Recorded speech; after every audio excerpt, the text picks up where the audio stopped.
Hello, English learners. Welcome back to another advanced lesson with us here at English Pod. My name is Marco. And my name's Erica.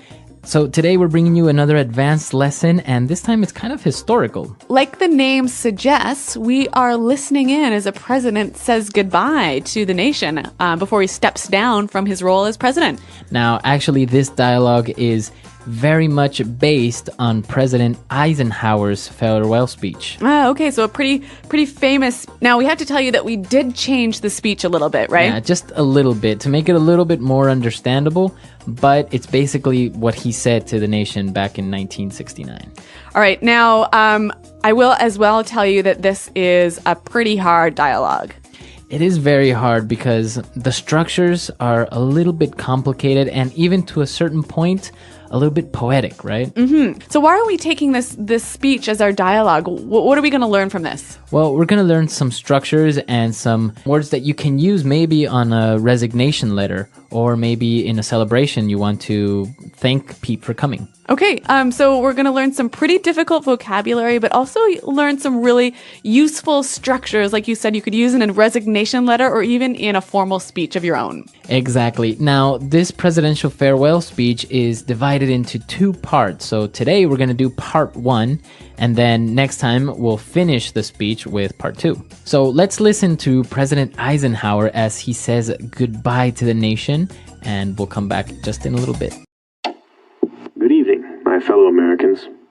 3 days from now, after a century of service to our country, I shall lay down the responsibilities of office as, in a traditional and solemn ceremony, the authority of the presidency is vested in my successor.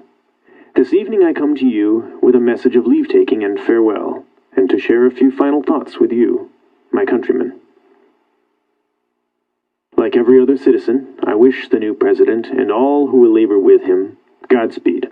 I pray that the coming years will be blessed with peace and prosperity for all. Our people expect their president and the Congress to find essential agreement on questions of great importance, the wise resolution of which will better shape the future of our great nation. My own relations with Congress began on a remote and tenuous basis when, long ago, a member of the Senate appointed me to West Point. I then had the pleasure of building more intimate relationships with Congress during the war and the immediate post-war period. Finally, we have progressed to the mutually interdependent relationship we've had during these past 8 years. Wow, so Eisenhower is a pretty good speaker, isn't he? A good speaker, and well, he said a lot of really nice things when he was saying goodbye. Yeah, pretty inspiring, I thought. Really inspiring, and as we said, there were a couple of different and difficult words and phrases, so why don't we start right now with language takeaway. Language takeaway. Well, Eisenhower said that in 3 days he shall lay down the responsibilities. To lay down the responsibilities. All right, lay down something. Basically, we understand the verb to lay down, right? Yeah, to put it down, to put it on the ground. Maybe. Right. Now, he's using it with responsibilities, which is a little bit strange, but it's kind of like a metaphor by saying lay down arms, to lay down your weapons. Right, and you know what? This is a really common phrase that we would hear, especially when we're talking about, the end of a war or something like that. Mm-hmm. To lay down your arms, yeah. Lay down your weapons. Yeah, so here I think Eisenhower is kind of referencing this and giving us a little bit of poetry in his speech. Right. So it's not that he's quitting. It's not that he's being fired. Yeah. He's just like finishing what he started. Yes, so he's laying down his responsibilities. Now, I think this would be quite an interesting phrase to use, for example, in a resignation letter. Right, so I would say a month from now, I will lay down my responsibilities as manager. Yep. All right, so that sounds pretty good. Now, he said he's going to be laying down the responsibilities in a traditional and solemn ceremony. All right, solemn. Solemn. Now, solemn, what does that mean? What is a solemn ceremony? Well, a solemn ceremony would be a serious, respectful, and a little bit sad ceremony. Okay, so it's a serious matter. It's and it's very respectful, right? Yeah. So you might say, for example, on the 11th of November, when you're remembering the war, you might say something like, "This is a very solemn day." Very good. Mm-hmm. Okay. And the authority of the presidency is vested in my successor. Okay, so interesting verb. No, wait. So interesting word, vested. Vested. The authority vested in my successor. Very good. So this word basically means power that I have by law. Right. So this power, this important power you have is given to you by the law, by the president, by the country. This is a very common word you will hear in a wedding. When the priest or the person that's leading the wedding will say, by the power vested in me by the state of California. Yep. I now pronounce you husband and wife. I now pronounce you husband and wife. So he's saying the power that I have given to me by the state of California, I can now make you be married. So here Eisenhower is saying the authority of the presidency is vested in my successor. So the power of the presidency will be given to the next president by law. Exactly. And he also wished the new president and everyone with him, he said, Godspeed. All right, Godspeed. Godspeed. I wish you Godspeed. Now, Godspeed, what does that mean? Well, it's kind of a blessing, you know. It basically means good luck and good fortune. All right. And especially in a journey, right? Yeah, I think you'd almost only use this when someone's going off on a big trip or a journey. So here they're going on the journey of the presidency. Right. So I wish good. you Godspeed. Godspeed. Very good. And now let's take a look at our last set of words. When he was talking about Congress, he said that his relation with Congress began on a remote and tenuous basis. All right, so two interesting words here, remote and tenuous. Now, remote we understand as being far away or distant. Yeah. What about tenuous, though? But tenuous is kind of unimportant or not really relevant. All right, so actually this is a pretty high quality, useful and smart sounding word. So I think we should hear a few more examples of how it's used. Example 1. How can you say the Earth is actually getting cooler? That is a pretty tenuous argument. Example 2. John believes that Elvis Presley is still alive. He's got a tenuous hold on reality. Example 3. You're making yourself seem more important than you are. The connection between our company's success and your performance is tenuous at best. All right, so as we said, these are some pretty difficult words that we found in the dialogue. But now I want to go and look at some really interesting formal structures that Eisenhower used here. So let's look at those now in Fluency Builder. Fluency Builder. All right, on Fluency Builder today, we have 3 phrases. And, well, starting with the first one, I think it's one of the most interesting ones. He said, 3 days from now, after half a century of service of our country, I shall lay down the responsibilities of office. All right, so what's interesting about this? If you take a look at the structure, he's saying 3 days from now, which is Future. And then he makes a reference to the past after a half century of service. Okay, so we got future, past. And then again, future. I shall lay down the responsibilities. All right, so this actually is quite a good structure if you're giving a farewell speech, or even I could imagine using this at a wedding. Right. How would you use it in a wedding? Well, I might say 12 hours for now, after a long and beautiful relationship, this couple shall marry. Very good. So you're making reference to the future and then a past event or something that's been going on for a while. And then future again. Why don't we do one more example?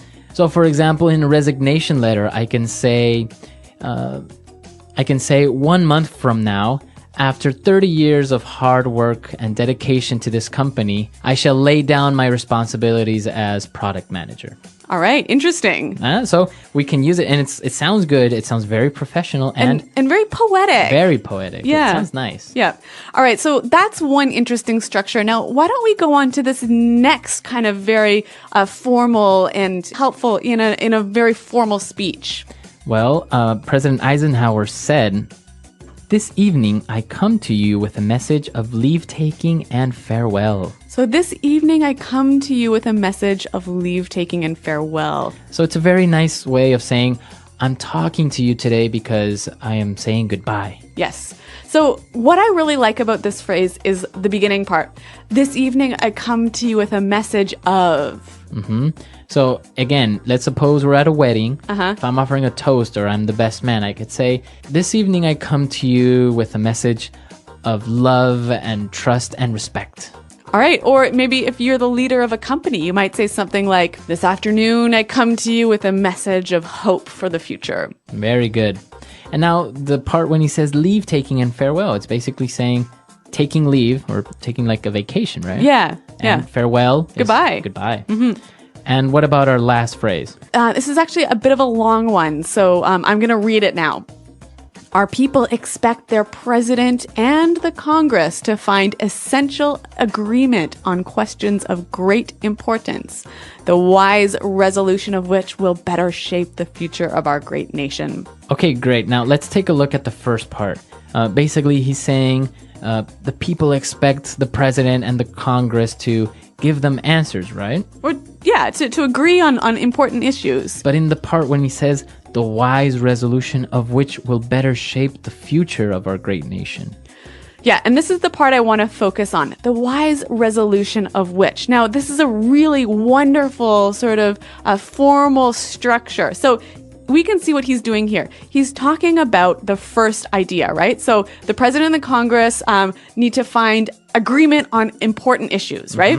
Now, the wise resolution of which, so he's referring back to that idea.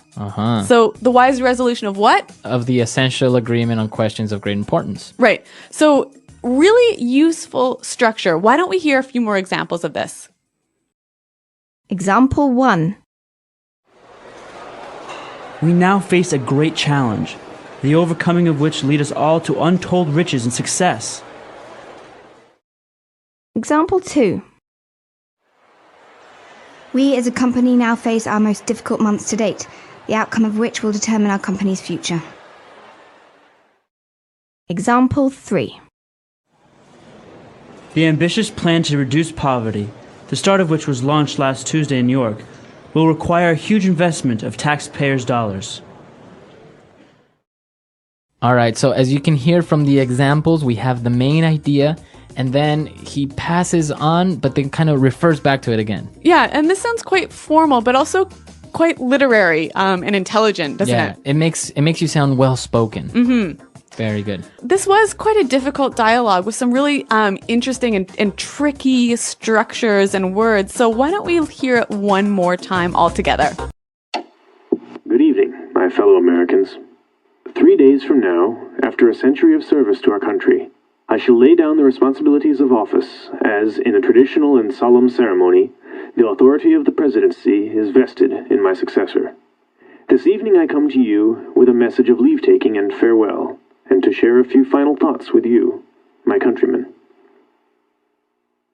Like every other citizen, I wish the new president and all who will labor with him Godspeed. I pray that the coming years will be blessed with peace and prosperity for all. Our people expect their president and the Congress to find essential agreement on questions of great importance, the wise resolution of which will better shape the future of our great nation. My own relations with Congress began on a remote and tenuous basis when, long ago, a member of the Senate appointed me to West Point. I then had the pleasure of building more intimate relationships with Congress during the war and the immediate post-war period. Finally, we have progressed to the mutually interdependent relationship we've had during these past 8 years.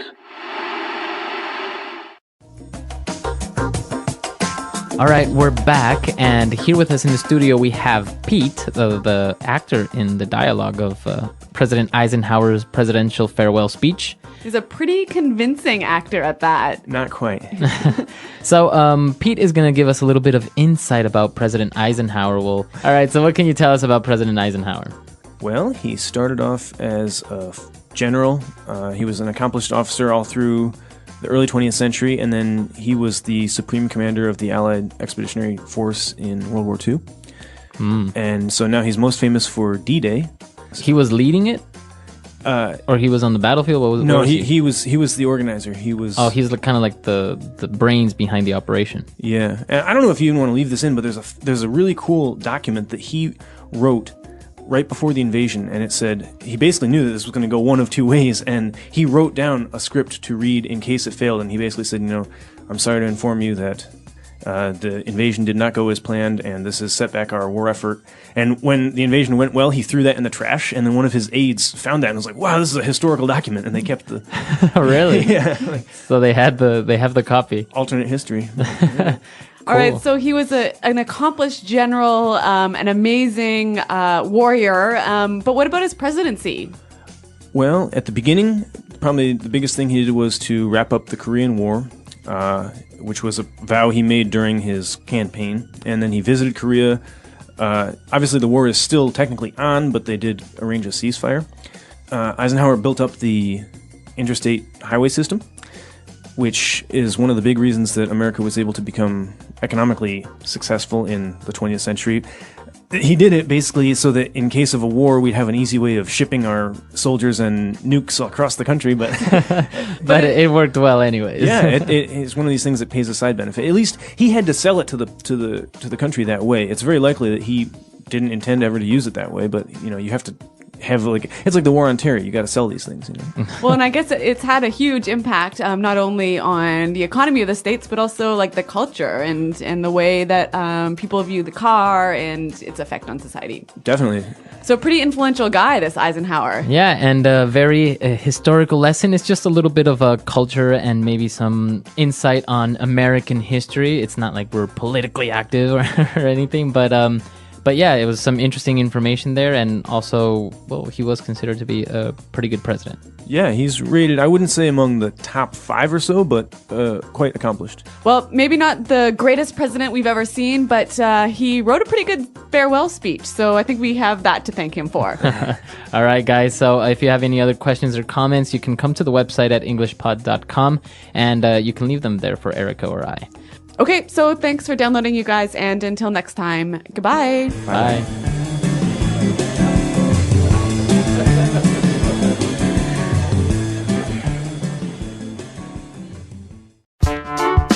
The English Pod Audio Review. Listen to the meaning, then say the vocabulary word. The national legislative body of the United States, consisting of the Senate and the House of Representatives. Congress. Flimsy, weak or uncertain. Tenuous. A hill in Washington, D.C., where the Capitol building sits and Congress meets. Capitol Hill. Serious, formal. Solemn. To present as a gift or an honor. Confer. Bestow. To give someone the legal right or power to do something. Vest. Difficult to accomplish, strenuous. Arduous. An economic state of growth with rising profits and full employment. Prosperity. A formal statement of agreement. Resolution. Used to wish success to someone who is going away. Godspeed. Let's try that faster. To give someone the legal right or power to do something. Vest. Difficult to accomplish, strenuous. Arduous. Used to wish success to someone who is going away. Godspeed. To present as a gift or an honor. Confer. Bestow. A hill in Washington, D.C., where the Capitol building sits and Congress meets. Capitol Hill. The national legislative body of the United States, consisting of the Senate and the House of Representatives. Congress. Serious, formal. Solemn. An economic state of growth with rising profits and full employment. Prosperity. A formal statement of agreement. Resolution. Flimsy, weak, or uncertain. Tenuous. Now say the word and hear it in a sentence. Tenuous.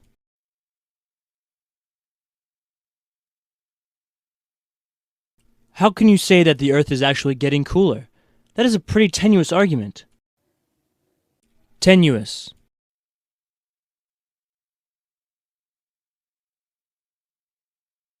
John believes that Elvis Presley is still alive. He's got a tenuous hold on reality. Tenuous.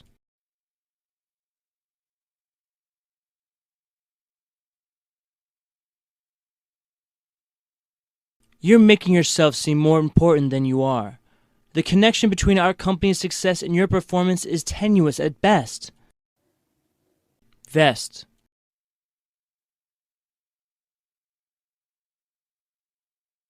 With the powers vested in me, I now pronounce you husband and wife. Vest.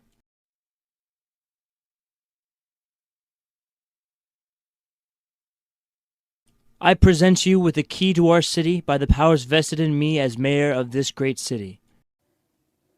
Vest. The power to declare war is vested in the Congress. Solemn.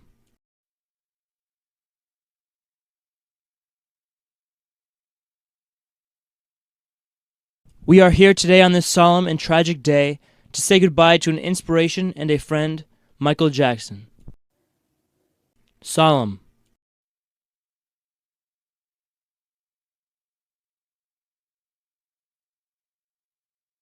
Yom Kippur is a traditionally solemn Jewish holiday that focuses on self-reflection and self-improvement. Solemn.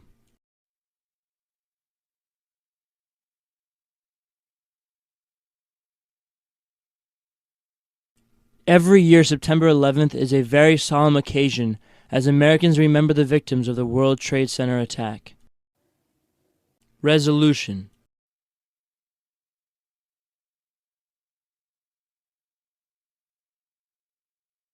It is paramount that Democrats and Republicans come to a resolution for the economic stimulus plan.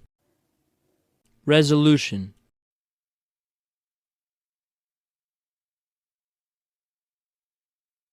How will President Obama find a resolution for health care reform that will benefit everyone? Resolution.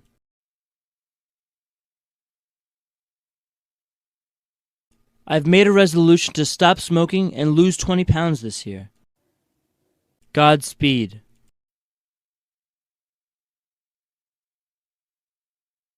We wish you Godspeed. May you return from your journey safely.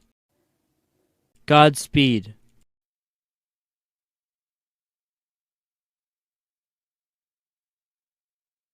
Godspeed. When you are fighting for our country, know that your family is proud of you.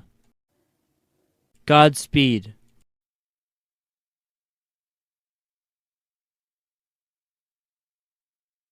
It's time for me to go out and experience life for myself. Goodbye and Godspeed.